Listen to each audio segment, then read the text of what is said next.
Good morning, people. Good morning. Welcome to United View. Welcome to another Transfer View. Smash a like on the video. Subscribe to the channel if you are new, because as you saw, back end of yesterday evening, we have signed our first player in the Ruben Amorim era. It is Patrick Dorgu.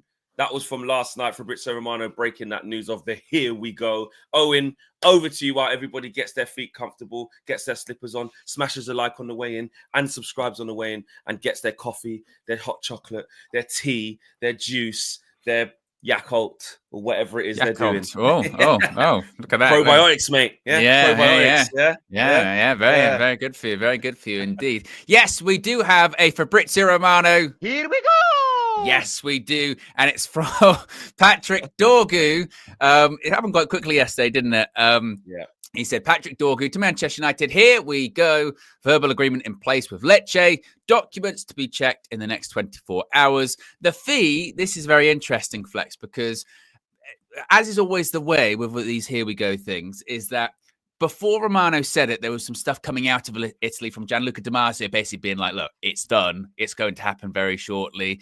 And the fee is kind of, as is always the case with Manchester United, the reporting of the fee has kind of been all over the place when it comes to all of this. And it would appear that Manchester United have actually done okay when it comes to done okay. Where is the judge? I've got that one too. Actually, when it comes to the fee, Done okay.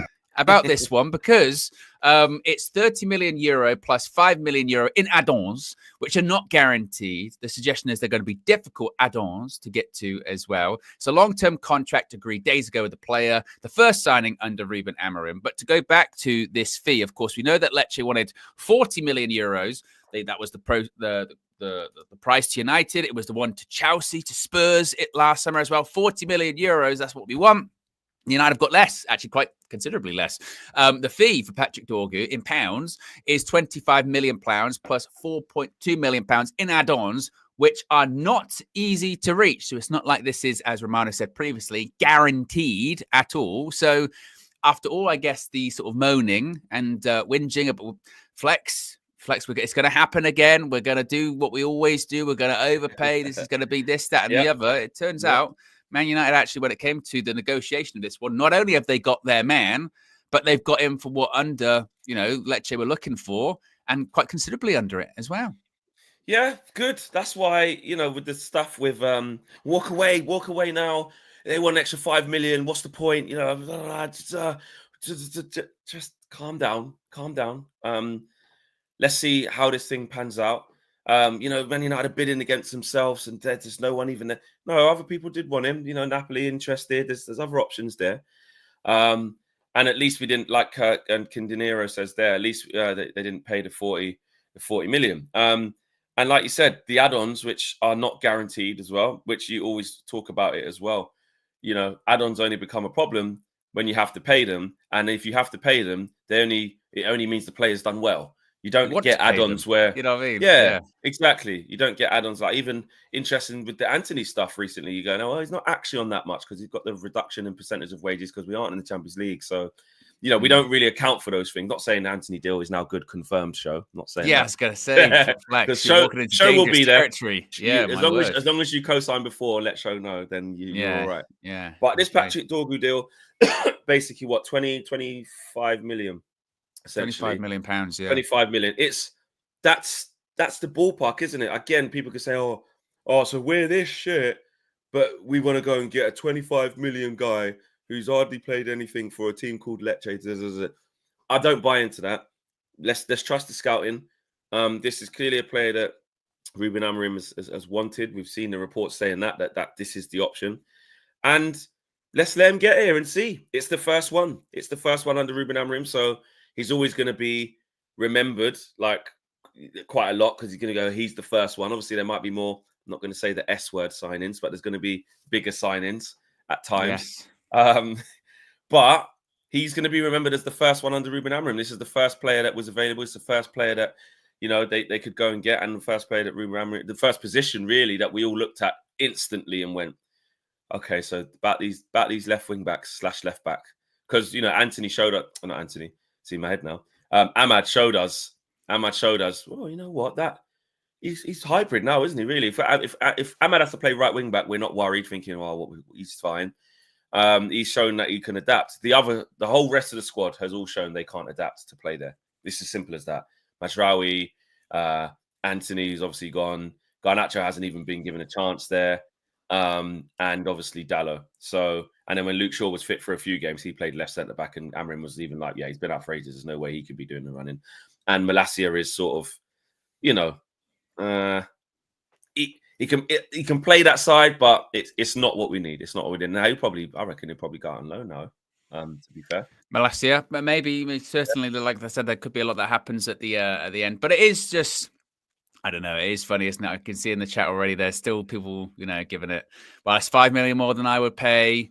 Destiny Udogie was 15 million pounds. We'll never be satisfied, clearly, when it comes to anything. And we were asked this yesterday, and it was quite interesting to the reaction of someone put in a super chat. It might have been Red Devils Down Under put in a super chat and said, what's your opinion on the Patrick Dorgu signing? Yeah, that was yesterday.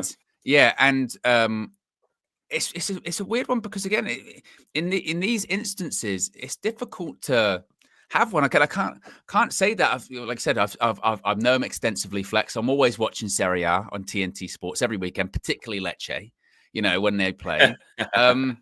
It's one of those ones, and again, I think maybe this is where it comes from. The sort of concern part of it is you almost have to have an element of faith that the people have done their due diligence that are signing him, and they've done the accurate scouting, and they know that he can fit and this, that, and the other. But the problem is we don't have that faith in the Manchester United powers that be to do that. If it was another club, if it was a Brighton, if it was anyone else, actually, fair to be honest, if it was a Chelsea, and the movie be like, oh wow, and if it doesn't work out, we'll sell him. It would be that kind of thing that we just don't have that faith. I mean, I think nowadays in modern football, 25 million pounds in the January market as well. You have to consider that in the January market too, where things are a little bit inflated. It's a low fee.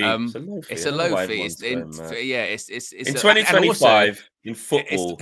20 million's like, do you know what I mean? And it's less than they wanted as well. Like they wanted 40, and that isn't like a situation where it's, well, no, that's not what they wanted. In the summer they were quoting 40 million euros, and I think he was on a longer term contract as well, so it wasn't necessarily an easy one. And for the stuff that would say, yeah, but we had Alvaro Fernandez, and we could have got him in. Well, the Athletic said it yesterday. The people around him were like, "We're not moving in January." That one's it was what many people thought it was, which was a bargaining chip to go to Lecce and say we've got an option, but it wasn't really an option. We might go for him in the summer, we might go for him next January before the thing runs out when it comes to his buyback clause. But this is clearly the guy that they want. Ruben Amorim wanted. Yeah, and like Carato says, his wages are 30k. I saw his one of the things, I don't know, again, it hasn't been clarified. Who said it yesterday? I saw it on somebody's thing. It might have been an Italian outlet, or was it not Plettenberg? That Italian, I can't remember who said it. But I saw like a breakdown of 1.2 million a year for the first few years, and then the second bit of his thing goes up to like 3.6 or something. So it's not crazy wages. Maths ain't great. Someone put in the chat, what's 1.2 million a year? In weeks, is it 30 grand a week? I don't know, but it's not a lot. It's not a lot considered. Was it D'Amazio who put that? Right, there you go. So I just think, look, we're getting a player who is relatively unknown. Is unknown at this level in the Premier League. We don't know, and like someone said in the chat, let's just wait for him to get here. If he shows things that we like in the first, few weeks and stuff, we're going to be excited. We're going to rate him and stuff and say he's a bargain. If he's terrible, people are saying, "No, we spent 25 million on him, and he's not even." Just let the kid get here. And remember, he is 20 as well. He is 20, so he is going to need time. He's still young. He's still at the beginning of his professional career. I think he's played about 50 odd games for Lecce. This year he's played 23. So he's a main character this year at left back and has played wing back. But he's played in total for Lecce. He's played 57 games at senior level. After that, it's all youth level, Lecce under 20s and Nordsjælland under 19s. So his professional career started, 57 games ago. So, what's that? 21. Yeah, and look, last year the main guy made 32 appearances last year. And So critically, when it comes to it, Flex, like you said there, when it comes to the contract, it's not a big contract. I think what they say, like multi-year, so probably 4 or 5 year contract. If it doesn't work out in 2 years' time, it's not going to be too difficult to move. You're not going to be stuck with him. You're not going to be stuck with it. Look, 20 grand a week. There you him. go. Lil Yo-Yo's breaking it down there with the maths. I trust Lil Yo-Yo on this. 22.5K a week, 1.2 mil. Like in football terms, it's like it's almost a reflection of that's where Man United at. Obviously, PSI got big problems. You need to get man on like 20 grand a week in that, like 25 previously it would have been the thing of, wouldn't it, when it's like, we signed him, even if it was for around this price, it'd be like, but we've put him on a contract, 90K a week, you know what I mean? Because you've come to the big time, mate, right? You've made it now. Let's give you a big contract, let's go. And it's like, it's not needed. It's not it's not needed at all. It really isn't. Ray Carl Brown says that 25 million is not bad. 20 to 25 is good. And Dwayne says, why haven't we talked to Angel Gomez yet? Oh, maybe that's not what they're looking for. Maybe I did see some available on the free. I did see a quote from him. I think he said something along the lines of like, "Oh yeah, people have been sort of chatting to me, or I'm sure people, you know what I mean." But he's from United or just in general? Not just in general. Oh, right, okay. His contract's up in the summer, isn't it? So I'm sure just waiting, and just because we haven't heard of it, not to say that there haven't been people reaching out. You know what I mean? Just because. I'm sure many people have. Yeah, it is interesting to see where that is. Where are we at for likes? We're at 245. We need to get to 500. We've signed our first player in the Ruben Amorim era, guys. Let's get the likes flying in for Patrick. Let's give him a warm welcome. Apparently his medical's booked in. His flight for his medical's booked in over the next day or two. So I'm sure we'll get loads of, here's the plane of Patrick Dorgu taking off from wherever airport. Here's him landing at Manchester Airport in the cold and the rain. Oh, here's his black Mercedes Sprinter being driven into Carrington. He's in the back of that, all of this stuff. And then obviously we shall get Ruben with his first player doing all this. Well, Flex, you say that, Flex. You say that, but technically, I mean, it's the second tier we've got, because obviously we did get Aiden Heavens yesterday, and by all accounts, that isn't necessarily a signing that's going to be like, right, you're straight into the under-21s. I mean, he's 18, and they're sort of saying, actually, he's left-footed centre back. He's kind of going to be well, he's knocking on the door in the summer, isn't it? Exactly. He's probably going to be in and around it. Yeah, obviously, we'll play some games for the under-21s because he can, sort of thing. And he's been playing it this year. But, they reckon he might be in and around it. So, hey, that's something to look at. And again, when it comes to that, I saw a pushback about this yesterday with the Heaven one, which I just cannot wrap my head around. This is when I go back to, we talk out both sides of our mouths, because there was this thing yesterday of, I can't believe. Listen, look at what United are doing, Flex. We're signing young players, and eventually we'll just sell them for profit. How terrible! Yeah, I was going. Isn't that what everyone? That's football. No, those are the rules. This is established. Like, that's, if it's Man City that does it, if it's Chelsea that does it, isn't that like they're really well run? But if Man United do it. Oh, I mean, I know the devil's on our shirt, but we are the devil then, because we can't do that, can we? No, that would be terrible. That would be awful. No, and if he's good, we'll keep him. Like, that'd be great. And then you go, wow, you got this guy out of Arsenal's academy. Look, he's starting for us week in, week out. He's unbelievable. Or Obi Martin could be the next real revelation of player, of striker in the Premier League. Who knows? You know what I mean? He's got a lot about him at a young age, and we've managed as a big scout to get. And like you said, if he's not good, then all of a sudden 15 million, he's gone somewhere in Europe and he's hardly played for us. So listen, when I see Man City selling people like James Trafford at the time for 20 million pounds, they do it all the time. Lavia went for good money to Southampton, hardly played. Douglas Luiz was at Man City. Couldn't get a kick, went to Girona for decent money. Then obviously started his career. Like, it happened so much. Look at Jadon Sancho, same thing. So it's like they do it all the time. We have to start being in the market for that, because like you say, Owen, we don't sell well.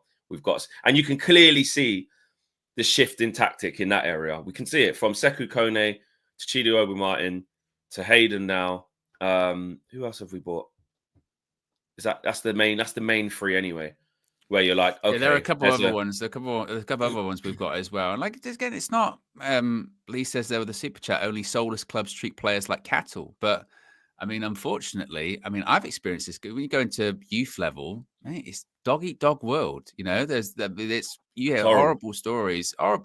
You know, you go travel hours to training every single day, and then just get told, "Oh, sorry, you're not good enough. We're not taking you on anymore." Unfortunately, that's football. You know, that's how it works. And again, I think I understand sometimes, because obviously with our ownership, and they are awful, and they have complete look at the financial situation we are, but I don't think Manchester United are doing that to get themselves out of a financial hole. They're doing that because every club's doing that. Every club is that. I mean, that's always been football. Buy young players. If they're good enough, they will make you a shit ton of money. If they're not good enough, you sell them for money. I mean, that's not Man United specific. That is football now, and particularly with the PSR rules of being like you're encouraged to sell academy players if they're not good enough. You have to adapt or you're going to die. And let's face it, we're dying. Yeah, a horrible, painful death. Yeah, exactly. So, you know, that's the nature of the beast, unfortunately. Yeah, no, I agree. I agree. We have to start by entering the chat for these types of deals and planning for the future. I mean, somebody jokingly, well, not jokingly, but they said in the chat there, oh, it's gone, but the three youngsters, was it Yoro? How'd you say your other kid's name? Kunkonki, I think it is. Kunkonki, I think it is. Kunkonki, yeah. And then you look at Hayden. So, you know, sorted, someone said, but obviously it's not as easy as that. But in terms of three young centre backs, where, you know, when we hit the bit of like, there's got to be someone from the academy who can step up to do this. Those are the types of players you're looking at. Sekou Kone, there's got to be someone there in midfield. For all we know, in the next 5 years, our midfield could be Sekou Kone and Toby Collier, with Kobbie Mainoo in one of the 10s or something. Who knows? You know what I mean? Yeah. You have to look further down the line. By the time these players are like, they don't always break in at 18, 19, you know, like what Kobbie did. Sometimes it takes a little bit longer. Sekou Kone might go out on loan next year in the Championship, do an Ahmad, come back. Then all of a sudden he's ready. You don't know. You know, you've got to get these players in, loan them out, see what they're saying. Even a Premier League team might take one of these players. You just don't know, and help develop them for you. They come back ready to go with some experience. So yeah, let's see. It goes back to it, doesn't it? Of like when we've missed out on some of these younger, big younger players. Oh, we missed out on Jude Bellingham. We missed out on Erling Haaland. None of these young players want to come to join us, Flex. It's terrible. Exactly. And then we do get some of these young players, which at the moment, of course, we don't know what they're going to be, but we get them, and it's like we're soulless. Yeah, you know what I mean? And exactly. it's like, well, I would rather be involved in the conversation than not be involved 100%. In the conversation. You know what I mean? And then miss out on them again, and then be like, in 4 or 5 years' time, go, you know, we could have got Chido Obi Martin, but we didn't. You know, and he's now scoring all these goals for Arsenal. He scored all these goals forever. You know, you've got to be. You have to be planning for the future. We have to, you know, and that, again, when you talk about United's build on, it's been built on getting not just obviously bringing players through the academy, but buying the best young players too, and then bringing them through towards the end. But when they come through to be a first team player, like again, that's football. That's not even a revolutionary concept really. But I think what you have seen is a shift. Certainly, that over the last 18 months, we have signed quite a lot of high profile players that are like just about ready to enter the first team. And lots of people sort of saying you can see the sort of the fingerprints of Wilcox and Vival and those kind of people involved in all of that, and just hopefully it's a strategy that does pay off. Yeah, agreed. Right before we move on to the next transfer target, because I think a few people getting excited, or again the dominoes are starting to fall in the window. We said this in the last week. You start getting players going, I thought I would have had a contract renewal by now. I thought I would have had certain conversations with the hierarchy, which I haven't. Agents start going, I tell you what, so-and-so in Europe are looking for a left winger up and coming on. We could go there. Things start to happen. But before we get there, we are at 331 likes with over 1,500 people watching. 500, please. Let's do it now. Let's take a moment to pause, you know what I mean, before we get on to the next thing, because we're talking transfers here. It's exciting times. Do you know what I'm saying? And while you guys like up the video to get us closer to 500, Lee Gelder says only soulless clubs treat players like cattle, which was what we just spoke about a little while ago. Right, Mathys Tel. Yes, this is quite an interesting one. This is an interesting one, Flex. Yes, but this has been something that has been bubbling away, not necessarily for United, but just for him in general through this window. Always been a possibility. Chelsea been interested. Other clubs have been interested. Well, Florian Plettenberg, when it comes to all things Bayern Munich, he does not miss. He does not. So he said yesterday that he understands Manchester United are considering entering the race for Mathys Tel in the event of a departure of Alejandro Garnacho or Marcus Rashford. This follows Tel's decision to leave Bayern before deadline day. It's an open race, but Man United and more teams are very well informed. Now, this was something that Romano himself covered too, saying that basically Tel had made this decision, as reported last night, that he wants to leave Bayern. He's going to leave before the end of the window. It's opened the doors to several clubs. Of course, Chelsea are still in there. They were the ones that really, since the beginning of the window, they've been linked to him maybe the most. But as Romano says, more top Premier League clubs are now keen and in active contact now. And it's an open race, Flex. It's an open race, and it could be something that Manchester United do look at in the eventuality that Rashford or Garnacho goes, or maybe both. You never know. What do you make of this one? Interesting opportunity. Again, this is a prime example of, as the window goes on, opportunities arise, and then you go, actually, we didn't probably think he was available, actually. But if Rashford does leave, or if Garnacho did leave, it's interesting that Plettenberg is saying that, in the event of a departure of Garnacho and Marcus Rashford. The Garnacho one is interesting because me and KG said in the Flexing KG show, we made a few predictions because obviously the window will be closed by the time we have our next show. So we both agreed that we think Garnacho will stay now. We just had a feeling like it's gone a bit quiet. Just think he'll probably stay. Not definite, obviously don't know. He thinks Rashford will stay. I think Rashford will find somewhere else. So I think it would probably depend on that. I think it would. Also, because the conditions of Tel, if he's going to leave, in terms of permanent, what deal are they looking for? How much would Bayern be asking for? Is it beyond our capabilities? All these things matter because we're still not in a position to be committing to big funds. He's got a contract till 2029. So he's got a sizable contract there. Let's be honest. It's not like he's in the last year and you can go and nick him for free. If you want him now, you've got 4 years left, mate. You've got 4 years left on his deal. So you're going to have to pay something significant. He's only, 19? And he's well thought of. Like, this is a player like who's had quite a few appearances for Bayern. Maybe hasn't broke in how he's wanted to. Difficult team to break into, of course. Scored against us in the Champions League last season. Exactly. Yeah, and he was rapid. I remember looking, fucking hell, he's on it. He's this kid. So like he's had a good grounding. He's come from the French league, and he's a big prospect. He's spoken about a lot around Europe. So this is, if we want to enter the chat for him, personally, I think we need a big departure, i.e. money from Garnacho. I don't necessarily know, unless there's a short-term fix, because like you said, he has got 4 years left on his deal and wants to go and play some football. So it depends on his agent side of, I'll tell you what, listen, it's the last, it's the last few days of the window. We do want to leave. We can't get it all done now. Man United want to take you on loan with an option at the end of the year, or just on loan. Let's get out and go and play some football because Rashford's gone. If that happens, loan for loan, no problem with that. I think we could entertain a chat for that. But if he's looking for something long term, and Chelsea have been there since the start, which is true. So there's a knock-on effect with João Felix. What do? Bayern are looking at Nkunku to come back the other way potentially. So they might be willing to do business there. They've got a few more assets going. Maybe could we see, and this is just, I'm just throwing it out there for crazy January madness. All of a sudden, Rashford's on his way to Bayern on loan. Because I just go, you know what? And Tel's going in the other direction. These are the sort of things you just go, that would never happen. You just never know until the window's shut.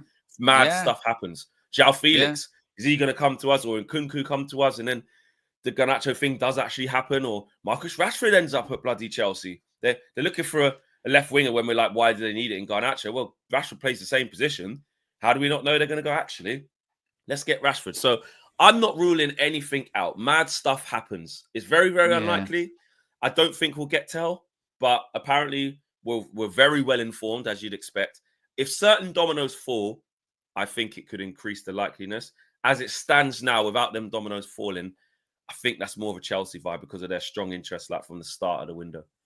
Yeah, I think you're right. That's exactly what I was about to say. I think it's one of those ones where it's a domino effect, and you're just basically trying to figure out, well, which direction are they going to fall in? I.e., like, well, if Chelsea don't get Garnacho, clearly they've got some money put aside to go get a wide player. So would they go, actually, we've always really wanted Tel. Now that he's actually properly available, we'll go get him. Garnacho deals off. And then what did Man United do then? Then they focus on, all right, we didn't want to really get rid of Garnacho anyway, so it's just Rashford going out on loan, and actually, with Rashford going out on loan, then who do we get on loan the other way? What do we do with that one? Do we do nothing? Do we need to replace if Rashford? Yeah, for you, just quickly on that one. If Rashford does go, and you guys in the chat, if Rashford goes out on loan, does he need replacing with another person on loan, or is it like he hasn't been playing for ages? I'm not going to say the dreaded, Mason Mount will be back, but I'm just, do we need? Does he have to be replaced? I think Amrin would probably want to. I think Amrin would want to. I think so. Because you've got Anthony's gone and Tim. Yeah, exactly. And he did mention when he was saying all that stuff at the weekend, wasn't he? Saying that, well, we missed having that pace off the bench that we couldn't bring on. But to him, I guess the principle is higher than what you're missing out on. So I think they would still be looking to, because you free up some money, but clearly with Rashford going, so I think they'd be looking at bringing someone in on loan. I suppose again, it's just a case of then who would that be? Who would that be that late on? And this is the problem. This is always the frustrating thing from I think the fans' perspective with these transfer windows. And you always wonder, why do clubs do this? With like when nothing happens for like 2/3 of the window or like 3/4 of the window, and then the last week is just this mad rush to get stuff done. But I remember watching something on Sky, I think it might have been actually over the summer, and they were sort of saying, oh, why does this happen? And effectively, they were just saying because clubs play games. It was like clubs will play games until they realize, or they start getting pressure on them of, guys, like this deal needs to be done, or if it's not going to be done, we need to bring someone in. And then people start to panic because they're all a bit like with this Patrick Dorgu thing. Everyone wants to everyone wants to win in the negotiation, don't they? Everyone wants to win the negotiation. Everyone doesn't want to be ripped off. They want to get the best deal possible. And then they posture, they go back and forth, back and forth, back and forth. And then sort of the reality of the situation hits a few days out when they go, oh shit, this thing isn't going to happen. Like we've just been going back and forth for days with nothing happening. Something's got to give now. It's a bit like the Sterling one with Arsenal in the summer, whereby it was like, oh God, he's not going to play. He's not going to be in the squad. Yeah, he's not going to play for the rest of the season. Like, exactly. What's going to happen? We've got to figure something out. You need to find something. And that's where desperate stuff starts happening of when you go, like, I don't think anyone expected that Sterling to Arsenal thing. Like, especially when like Maresca, he's taking the number off him. I was doing shows, things saying it's disrespectful. Can't believe took the number off him while he's still there. Trevor Chalobah took his number off him. And you just go, right. And then Arsenal went, yeah, I'll tell you what, we're in the title race. Like, we want a bit of experience. Hasn't worked, but no one expected that. So it's true. In the dying hours, in the dying embers, shit happens, man. A lot of stuff happens. And if you look at Tel, just to like a brief overview, he's someone who can literally play across all front three positions in his career. He's played 33 games as a forward and 33 games as a left winger, 14 as a right winger. And that's between Rennes and his time at Bayern. But he's made 82 appearances for Bayern, scored 16 goals. Like I said, he's highly thought of. This is not a player that's like, don't know who he is or what's he done. Like he's supposed to be one of the next best things. So interesting. Yeah, I just think we have to wait for dominoes to fall, like we've been saying. Dominic says you can't complain on poor physicality and want Gomez. Yeah, well, exactly. It's a different type of vibe. Would Ruben Amorim want? And I'm not trying to go back to the boring argument of he's too small, he can't do this. He's because as we've seen, he can look after himself.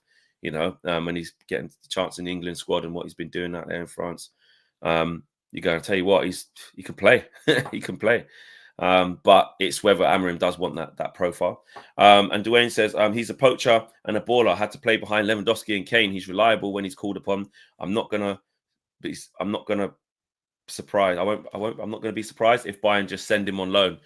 Yeah, like you said, Kane and Lewandowski ain't probably not the best competition to have, is it really? In terms of playing up front, on the left-hand side, you had your Coman, you've had Gnabry and players like that of that ilk. Sane can play both wings, so he's been behind a lot of top players. Do you know what I mean at Bayern? So give the kid a break, and let's see. I don't know if we're hearing noises from Carve someone's, Marlon says that there's noises that Carve said Carve. Patrick Dorgu is indeed he did, but I think he might have deleted today. his tweet though. I think he might have deleted his tweet. So. The noises are he may not be on that plane, but we do know that he is a player who is Danish and can play football. So we will see on that one. Joe Fleming says Flex also predicted an attacking option in as well. I did. I predicted would get another forward of some sort. I don't know who. I don't know where from. I don't know whether that's a 9. Someone who can play in the 10. I have no idea. But like I'm seeing the links now, I'm just like, interesting. Lewandowski's at Barcelona. Yeah, I know that, but I'm saying someone else was saying, obviously, while he was there. You don't know he's at Barcelona, Flex. Yeah, I mean, at the time when he was there, he probably would have to be behind Bo because this is what Kane's second season. So Tel's been there a few years, hasn't he? So when did he go there? 21. 2022 was his first season. So that would have been, so Lewandowski would have been there in his first season, isn't it? So anyway, away from that. Garnacho Napoli latest.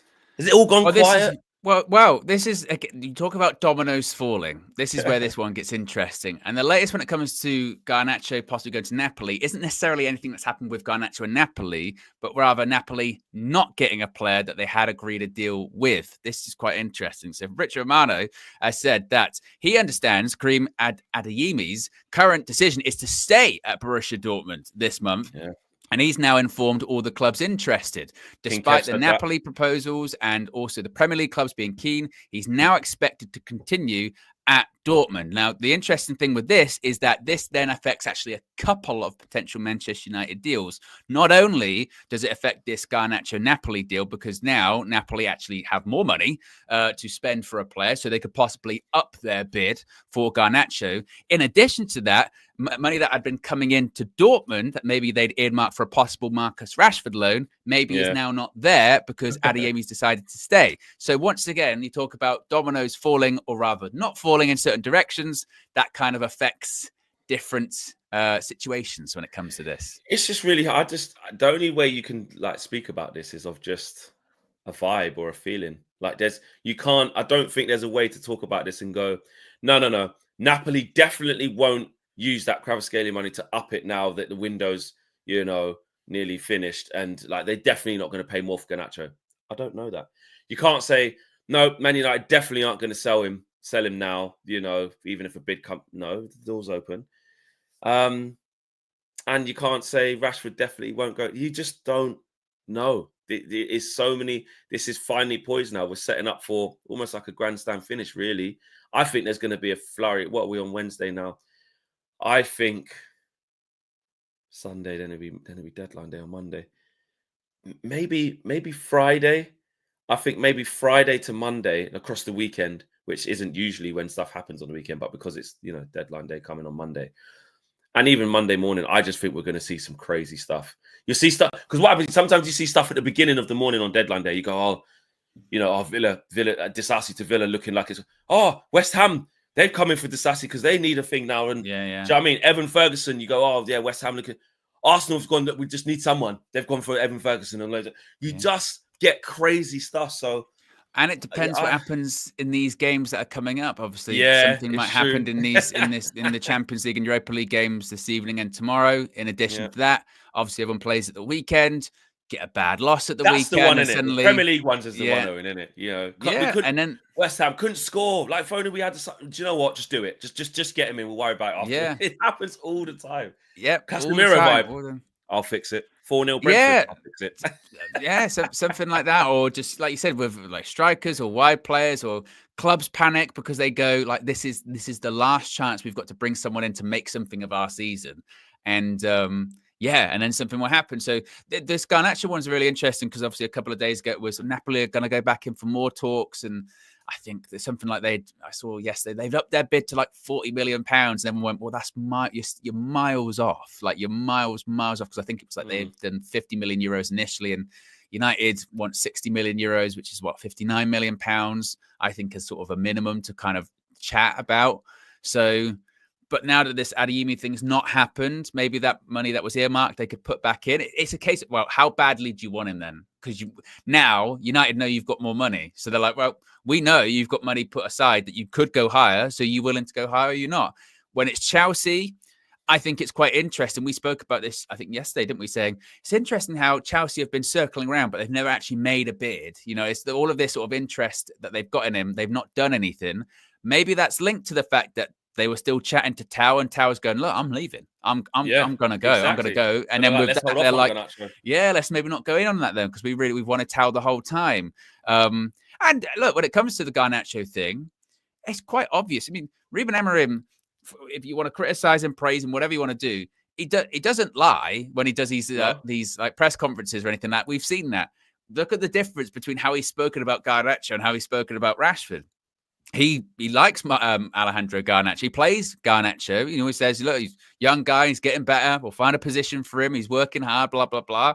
When it comes to Rashford, he goes, I put this over 60-year-old goalkeeping coach, someone that doesn't give their all to the club. So it's quite obvious that I think he probably would rather keep Garnacho, but understands, again, the rules and the ramifications He's happy to work with him. He's happy to develop him and try to mold him into what he needs, which that's the bit where, listen, there's no room for sentiment in this. You know, if we can, that's where the PSR things come in. If the right money comes in for Garnacho, Man United will accept it. I think that's very clear now, because there hasn't been no hands off. We're not selling our best players. Or, well, some people don't think he's one of our best players, so I get that. We're not selling up and coming talent, whatever you want to call what Garnacho is. Some people think he's mid. Some people think he's trash. Some people drive him to the airport for 50 million because half the chat don't think he's that good. The other side of the chat here would say, absolutely not. We should be keeping our most young and up-and-coming players. He certainly isn't one of the problems at Man United right now, but some people see he is. But if you could rebuild the squad with that money, then it's different. But like you said, the way that he's been treated by Amorim, and he's been starting him in the last games, he doesn't have the feel like out of favour. Manager don't really rate him. Now, look, you could argue that, yeah, but the squad's quite light. You know, Anthony's not an option. There's no Mason Mount. There's only so often you can keep playing Bruno and Ahmad all the time. So really, Garnacho is like the next best one to play in one of the 10. So just by default, we don't have many options. Rashford's not there. Mount's not there. And Cobby doesn't fancy him as a 10 at this precise moment. So I get that. You could argue it's a matter of circumstance. If he had it how he wanted it, like let's say Mason Mount was fit game in, game out, would he probably be going with him? Probably, for this system. So I don't know. All we can do is go off what we see. And Garnacho is, listen, we all praised him for against Rangers. You know, it was a good performance. It wasn't like, oh, that's why you keep him. Everyone, I think, made a bit much of it because of all the noise. You know what I mean? He cut in, had a couple shots, a couple got blocked, could have got an assist, didn't. Like it was one of them games, and it was the same against Fulham. He wasn't amazing. He was all right, did okay, done okay. So it's not like these last two games you go, wow, I tell you what, any haters on Garnacho, that is why you keep him. It's not that. But it also isn't, he's so bad, this is why you get rid of him. It's just, he's just playing. You know what I mean? He's just playing. So, yeah, I don't know, man. I just feel like if the right money still comes in, he could go. But I just got a feeling he's going to stay now. I just think it would just go a bit quiet. But you're right. Whilst Napoli have that piece, you just don't know. I get the impression that Amorim's been told that as well. You know what I mean? I get the impression that he's been told. Well, I get the impression that he's been told, like, you know, look, obviously we don't want to sell him, but just so you know, if we get like 60 million pounds, like we're gonna accept it. Just so you're aware. We'll reinvest it. We'll try and bring someone back in, but from a PSR perspective, this is where we're at. It will really help us. We can actually effectively spend more because we get that money in.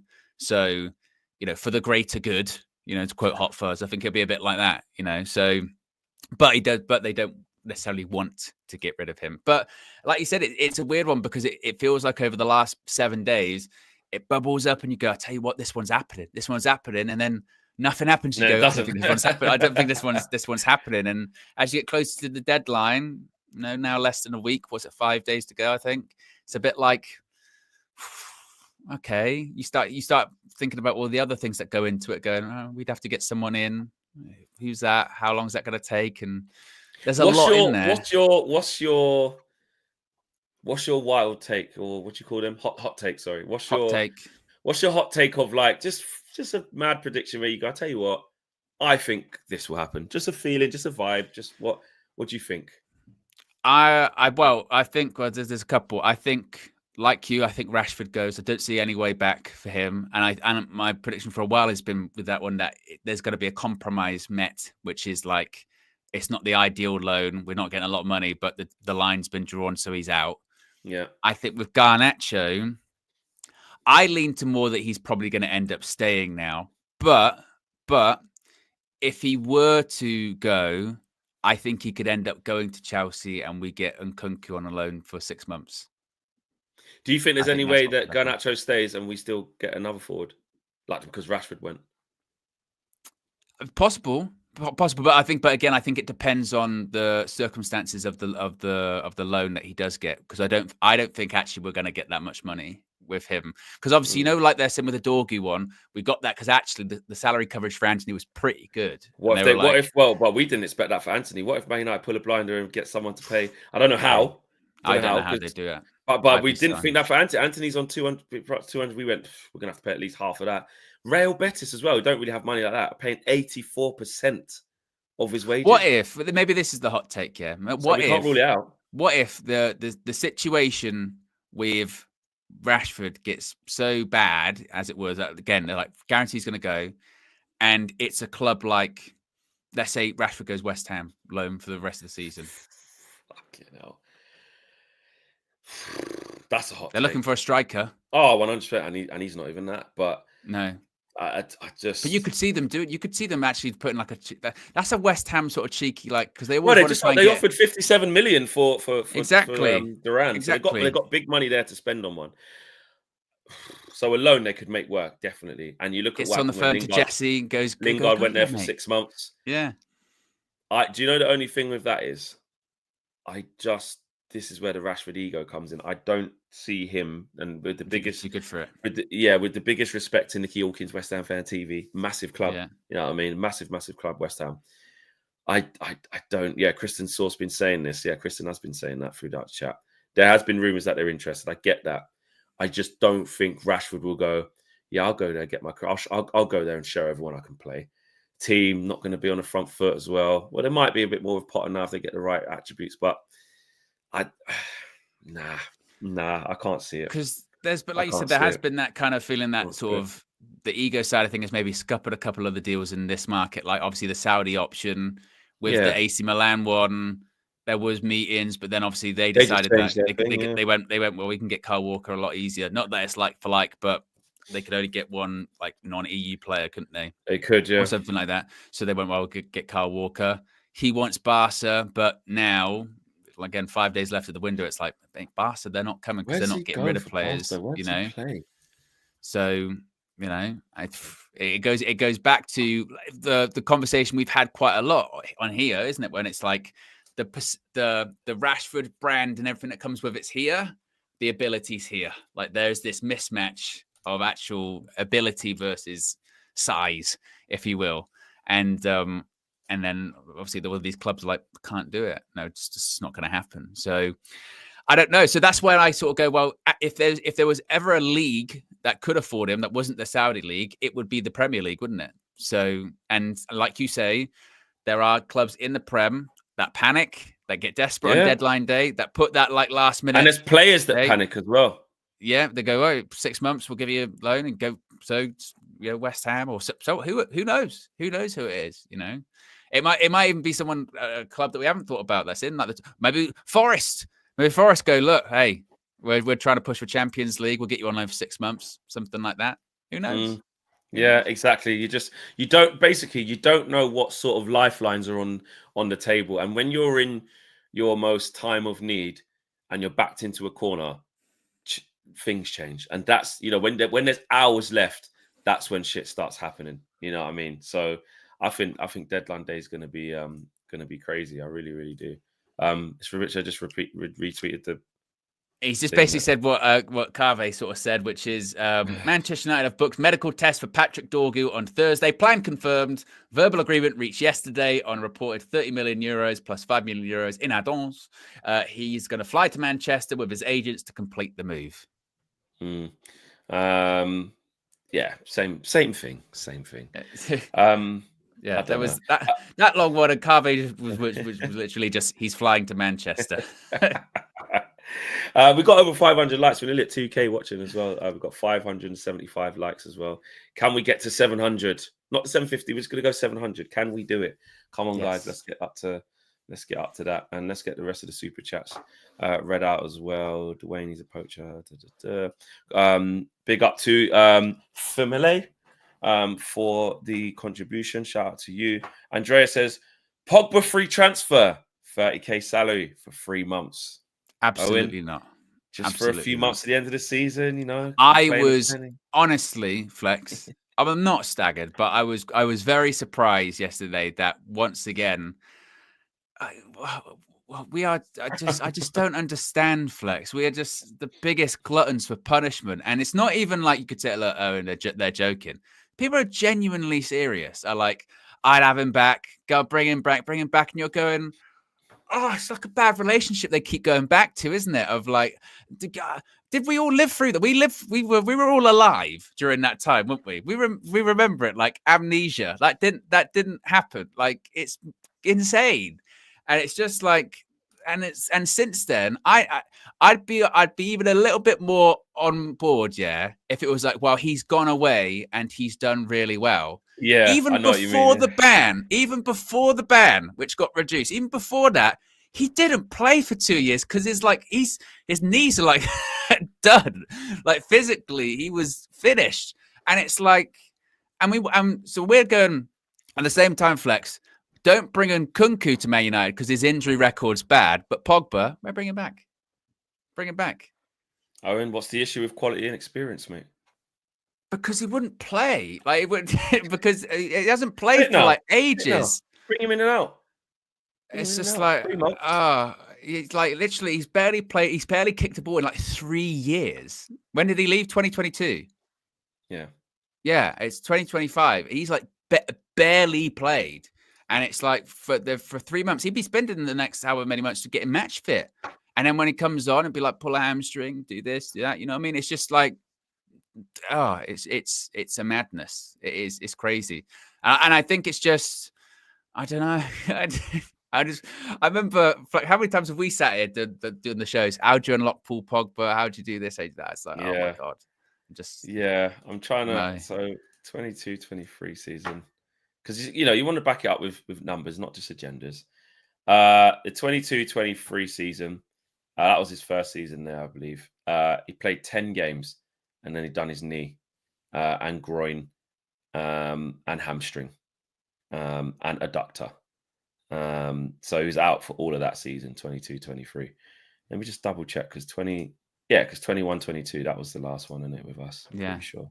Bear in mind, his last game for United was he limped off at Anfield. Like, he got injured. Never saw him again, mate. Yeah, so that was United. So how many games did he play that season? That season, he played 27 games in his last season for us. Yeah. And then he's played 10 games since that. So, 23-24 was last season. So he didn't play then, did he? Injured, and then the ban happened, didn't it? Played 2 games last season, then doping ban. So, yeah, the injuries have not been great for Paul Pogba. And obviously with that many years inactive, or length of time inactive. Since he went there, he had a meniscus injury, missed 7 games.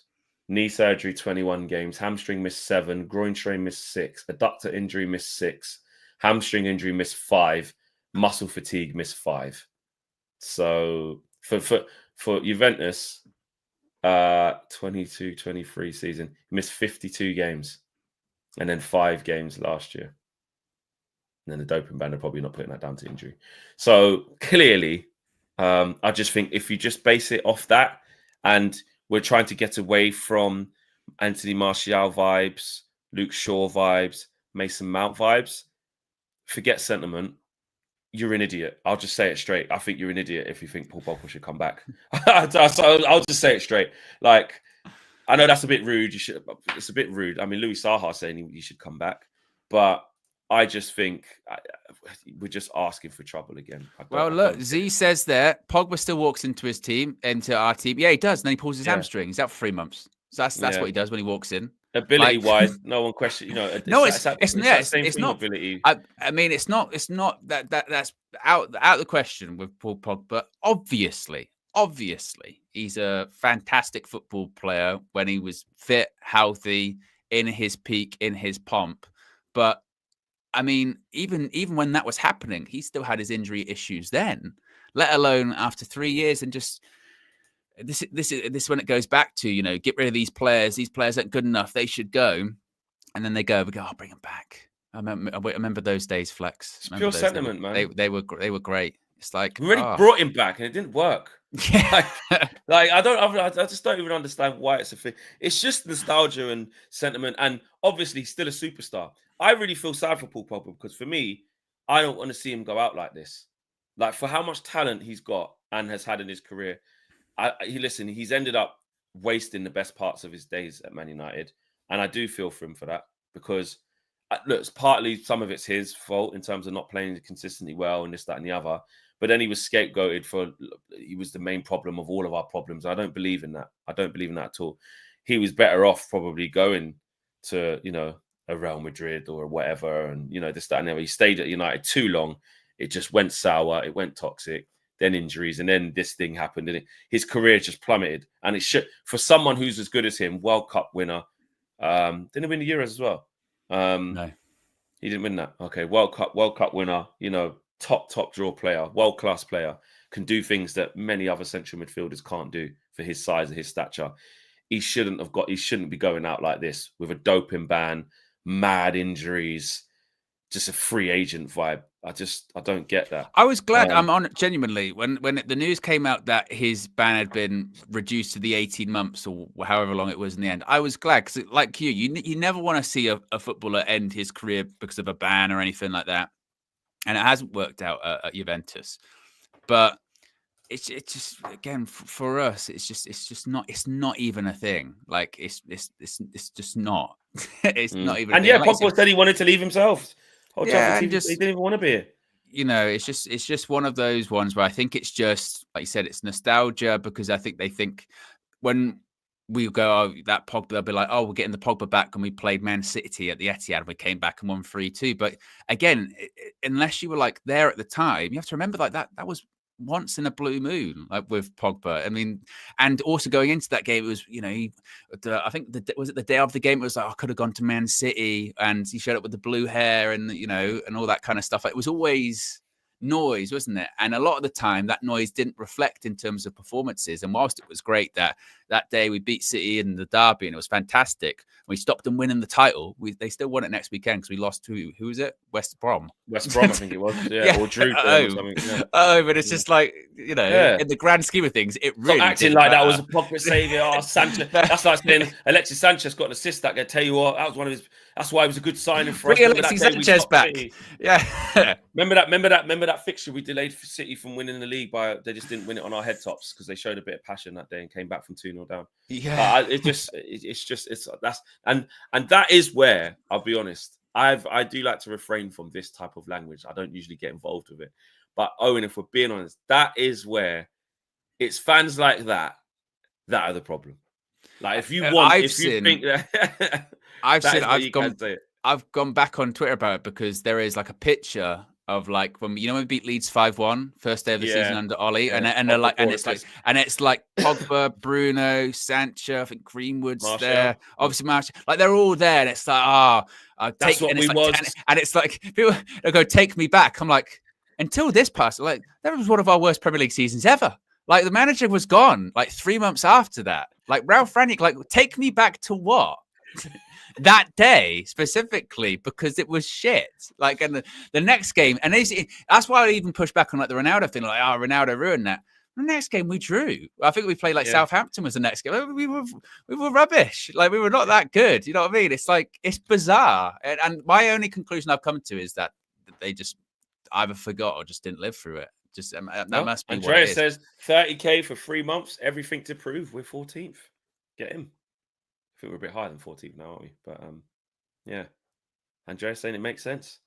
David T says, guys, I might be on crack, but I can't see how a player that played with a back injury when the club needed him becomes unprofessional. I don't know, man.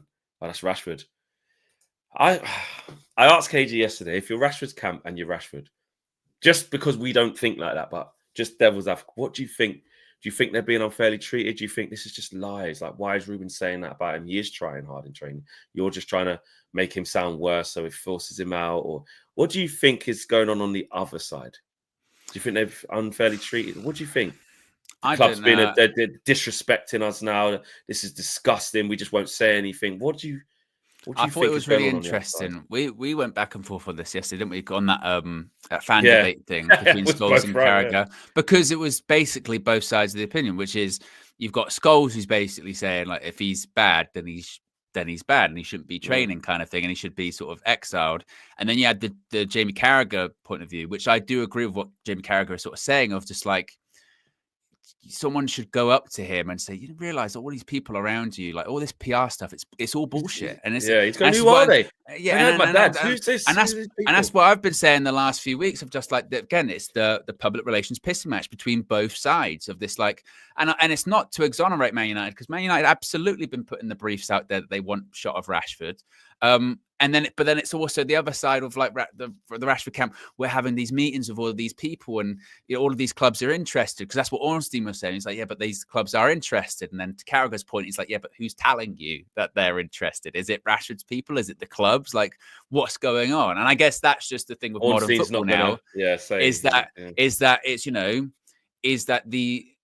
I think these players, they are like individual brands first, and and they've got all of these people around them, and it kind of convolutes and dilutes the matter, doesn't it, when it comes into this weird, because there's more here, but we don't know really what the crux of it is. Obviously Amram's coming out and he's saying, training, but there's more going on, and it's weird, isn't it? And Rashford was ill for 3 weeks. He's not in the squads. He's still at the games. He's still training, and he's doing the whole, great win today, boys. And whatever his intentions for doing that are, even if they're just the most honest intentions of just trying to be supportive, they get people talking about him. So the skeptics would be like, see, he's trying to get people talking about him again. It's just the only way it gets resolved is that he goes. I don't see, because like, how is Amarim's opinion going to change? Like, it's not going to change. Yeah. He didn't go. Now he gives us all.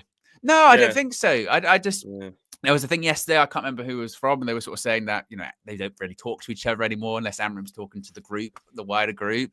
Yeah. So, but like we said when this happened in December, Flex, didn't we? You said the only problem is this is happening now, not the summer, because if it was in the summer, you go, hey, they'll figure something out. It'll go. But in January, tough, man. I don't know. And from Rashford's point of view, like you said, if I was on the other side of things, if I was in Rashford's camp, I don't even know what I would advise him at this point. I would, because I'd be like, I just don't see how you're going to play. I don't, unless he's like, the manager will go before me. I don't see it. You could advise him, like say people could advise you, say like Jay, get your head down, just work. Yeah, just change this mental that you have. Change it.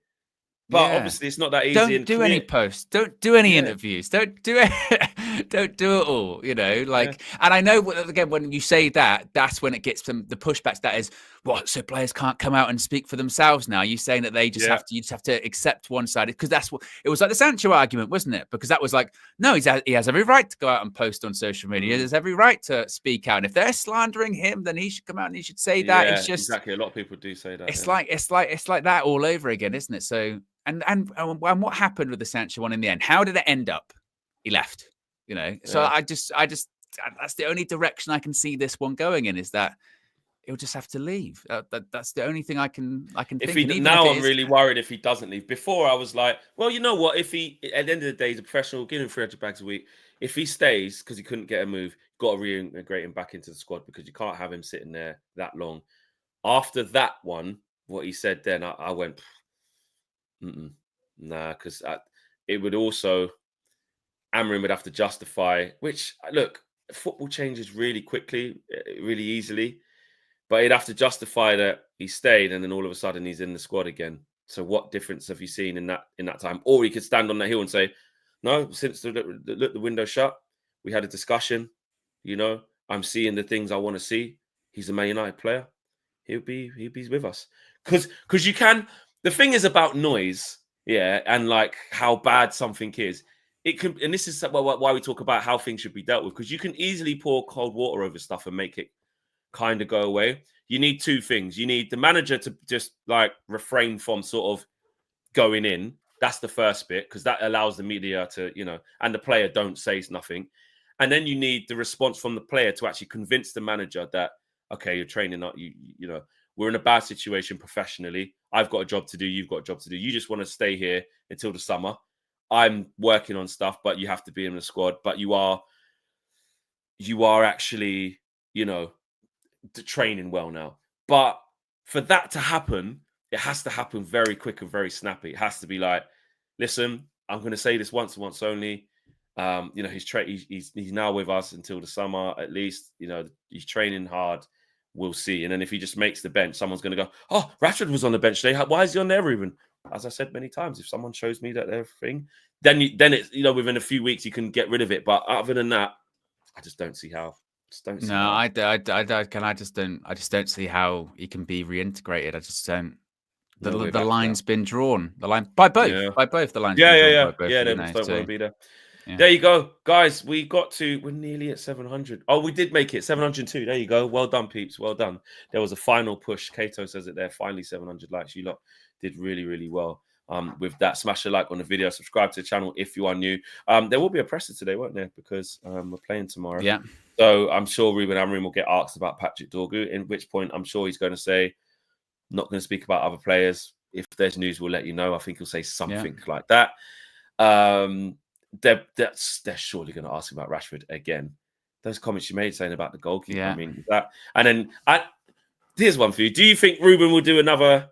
Not backtrack, but guys, in the moment you asked me, I'm talking about all my players. If all my players don't show me that, he's not going to say it again. Well, it's going to be interesting, Flex, because it's obviously the Europa League presser. So one would think there'll be the open training at Carrington, they'll fly out, and then they'll fly out and do the presser.